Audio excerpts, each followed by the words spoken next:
এবং সুনামগঞ্জ জেলার সম্পূর্ণ জনতা আপনারা জানেন যে বিগত এক মাস আমাদের পুলিশ বাহিনী থেকে আপনাদের সাধারণ জনতার উপর যে টর্চার করা হয়েছে এটার জন্য আমরা আসলে আন্তরিকভাবে দুঃখিত আপনাদের কাছে।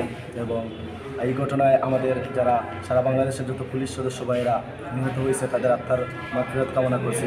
এই বলে আমি শুরু করতেছি যে আসলে আপনারা সবাই জানেন বর্তমান সাধারণ জনগণ বাংলাদেশ পুলিশকে একটা চাটুকার বাহিনী হিসেবে পরিচয় দেয়, একটা পেটুয়া বাহিনী হিসেবে পরিচয় দিচ্ছে। কিন্তু আসলে আল্লাহর কসম আমি এটা বলতে পারি যে আমরা সাধারণ পুলিশ জনগণের বিরুদ্ধে না। কিন্তু ভাইরা আপনারা এই 15 বছর যে স্বৈর শাসকের এই আন্ডারে যে জীবন পালন করছেন, কিন্তু আসলে আমরা পুলিশ বাহিনী তার চাইতেও বেশি নির্যাতিত। আমাদের কথা বলার কোনো সাহস ছিল না, আমরা ফেসবুকে একটা লাইক দিতে পারতাম না, ফেসবুকে একটা কমেন্ট করতে পারতাম না, এই বাকস্বাধীনতা আমাদের ছিল না। কারণ আমরা ছিলাম এই স্বৈরা শাসকের আন্ডারে যারা যে চাটুকার বাহিনী কাজ করত, কিছু সিনিয়র অফিসাররা যারা আমাদেরকে তাদের বিভিন্ন অবৈধ নির্দেশ দিত যেগুলো আমাদের পালন করতে হতো। কেউ যদি কথা বলতো হয়তো তাকে সাসপেনশন করে রাখতো অথবা তাকে অন্য কোনো জায়গায় বদলি করে ফেলতো, বিভিন্ন কষ্টকর জায়গায় বদলি করতো, যার কারণে কেউ কথা বলতে পারতো না। এরপরেও যে কথা বলতো তাকে হয়তো পুলিশ বাহিনী থেকে সম্পূর্ণ বিতাড়িত করে ফেলতো। কিন্তু শুধু বিতাড়িত করে ওরা ক্লান্ত হতো না, ওরা তাদের পিছনে শিবির জামাত বিভিন্ন ট্রেক দিয়ে ওদেরকে জেলে পাঠিয়ে তাদের ফ্যামিলিকে বিভিন্ন ধরনের নির্যাতন করতো।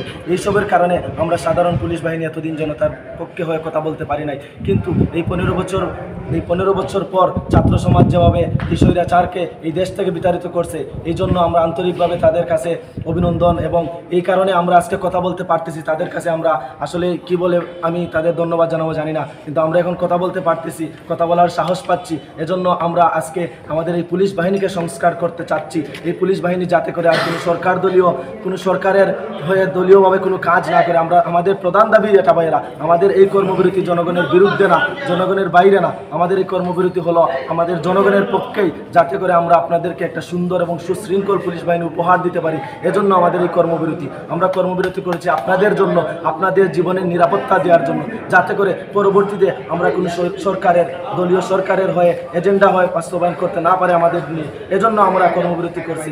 যদি আমাদের এই দাবিগুলো বাস্তবায়ন না করে ততদিন পর্যন্ত ভাইয়েরা আমরা আমাদের কর্মবিরতি পালন করব। এবং এই পর্যন্ত আপনারা আপনাদের জানমালের নিরাপত্তা একটু কষ্ট করে নিজেরা দেন, যাতে করে আমাদের দাবিগুলো মেনে নেয়। তারপর যাতে আমরা আপনাদের জন্য একটা জনতার পুলিশ হয়ে আসতে পারি। আমি আপনাদের কাছে একটা দাবি করব, আপনারা সবাই যেভাবে ছাত্র জনতার পাশে দাঁড়িয়েছিলেন এভাবে আপনারা অসহায় পুলিশ সদস্যের পাশে দাঁড়ান, আমাদের হয়ে কথা বলুন। আপনাদের কাছে আমাদের হাত জোর করে দাবি, আপনারা আমাদের হয়ে কথা বলুন। আমাদেরকে রাস্তাঘাটে আর মাইরেন না ভাইয়েরা, তাদেরকে মারেন, তাদেরকে ধরেন যারা আমাদের দিয়ে হত্যা করাইছে।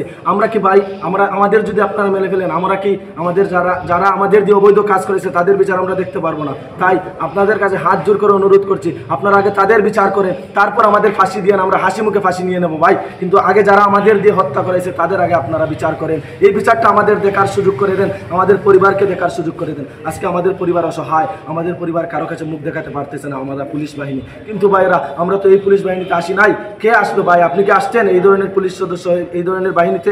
যদি জানতেন, আমরা জানতাম না এর ভিতরে যে এইভাবে চলতেছে। আমরা এসে বিপদে পড়ে গেছিলাম, কিন্তু এখন আমরা কথা বলতে পারতেছি। আমরা আমাদের দাবি আদায় করে ছাড়বো ইনশাআল্লাহ। যতদিন থেকে আমাদের দাবি আদায় হবে না আমরা আমাদের কর্মবিরতি পালন করব।